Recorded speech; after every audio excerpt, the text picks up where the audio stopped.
नमस्कार, सिटी पर स्वागत है आपका। मैं हूं आपके साथ सुहानी मलिक। रालोद मुखिया जयंत चौधरी ने एक बार फिर से ये साफ कर दिया कि रालोद किसानों की पार्टी है और वो हमेशा किसानों के साथ है।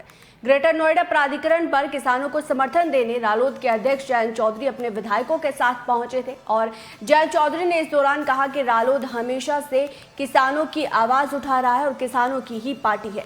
जयंत चौधरी ने मीडिया से बातचीत करते हुए कहा कि पिछले 118 दिनों से किसान धरने पर बैठे हुए लेकिन उनकी कोई सुनवाई नहीं हो रही। इसी दौरान जयंत चौधरी ने G20 के सवाल पर कहा कि ऐसी बैठक पहले भी होती आई है, बात का पतंगड़ बताया जा रहा है, ये कोई बड़ी तोप नहीं है, इस तरह की बैठकें होती रहती है। तो वही एनडीए में शामिल होने की बात पर उन्होंने कहा कि ना तो बीजेपी की तरफ से उन्हें न्योता दिया गया है और ना ही मेरी तरफ से कोई बात कही गई है। ये बेवजह की बातें हैं और हम लोग किसानों की आवाजों को उठाने का काम करते हैं। रालोद मुखिया ने ये साफ कर दिया, सुनिए। लेकिन प्राधिकरण के फैसलों के कारण वो आज अनाथ हो रहे हैं। उनकी समस्या है, लगातार 118 दिन से इन्होंने मोर्चा संभाला है, बार बार यहाँ प्रयास हुआ तोड़ने का और इनको मजबूर करने का, लेकिन ये अपने मुद्दों पे अड़े हुए हैं और उनके मुद्दे देश के मुद्दे हैं। ये बिल्कुल व्यावहारिक बात कह रहे हैं। वो कह रहे हैं कि हमें जो 10% का वादा था कि हमें वैकल्पिक ज़मीन दी जाएगी, जो अपनी ज़मीन नोएडा के लिए दे रहे हैं, इस क्षेत्र के, इस ज़िले के, इस शहर के विकास के लिए, इस प्राधिकरण के लिए दे रहे हैं, उन्हें कम से कम 10% हिस्सा मिलना चाहिए और उसका लीज बैक होना चाहिए और भूमिहीनों के लिए कोई योजना बननी चाहिए। ये इनकी मांगे हैं, कोई बड़ी बात नहीं है। राज्यसभा का सेशन भी होने वाला है, तो उसमें आप क्या ये मांग उठाने वाले हैं? देखिए, इस विशेष सत्र में हमें अधिकार नहीं दिया गया सांसदों को कि हम कोई प्रश्न उठाएं या अपने तरफ से कोई सबमिशन दें।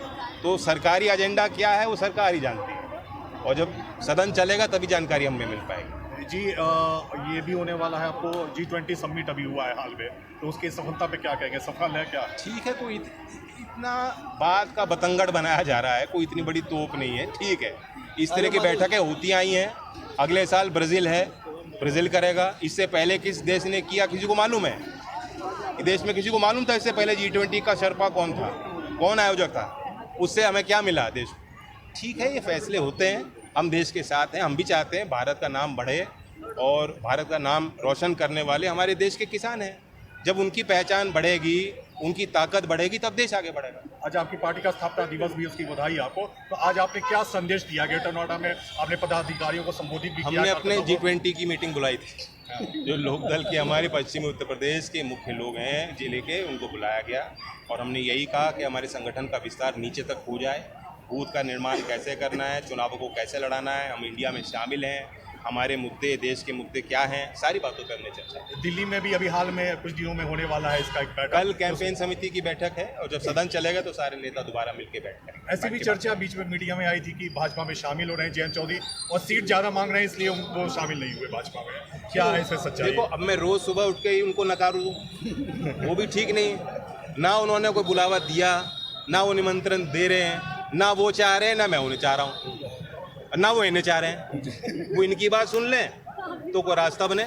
जब इनकी बात नहीं सुनी जा रही तो मैं कहाँ से चला जाऊँगा कहीं? किसान मेरी क्या हैसियत है? मेरी क्या हैसियत है? मैं क्यों फैसला लूँगा ऐसा? आपको ये भी बता दें कि आंदोलन कर रहे किसानों ने 12 सितंबर को प्राधिकरण बंद करने का ऐलान किया है।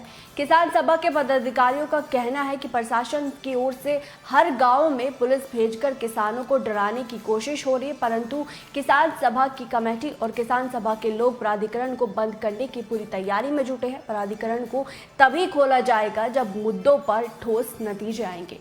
बहरहाल इस रिपोर्ट पर आपकी क्या राय है, आप क्या समझते हैं, वो जरूर कमेंट बॉक्स में बताएगा। मेरे साथ फिलहाल इतना ही, मुझे दीजिए इजाजत, नमस्कार।